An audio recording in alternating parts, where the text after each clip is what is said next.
सन 859 में मैंने दुनिया की पहली यूनिवर्सिटी बनाई, अल करवीन। मेरा नाम है फातिमा अल फहरी। जब यूरोप अंधेरे में था, तब मैं दुनिया को पढ़ना सिखा रही थी। मैं एक औरत, एक मुस्लिम थी और मेरे पास सिर्फ एक सपना था, इल्म सबका हो। जब मेरे पिता का इंतकाल हुआ तो मुझे दौलत मिली, पर मैंने महल नहीं बनाया। सन 859 में मैंने दुनिया की पहली यूनिवर्सिटी बनाई, अल करवीन, जहां मजहब नहीं, काबिलियत दाखिला पाती थी।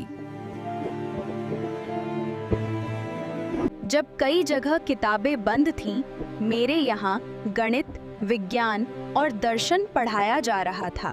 ज्ञान की खोज में हम अंधेरे से प्रकाश की ओर बढ़ते हैं। युगों का ज्ञान हमें आगे का रास्ता दिखाता है। अगर एक औरत पढ़ने का दरवाजा खोले तो पूरी दुनिया सीखती है।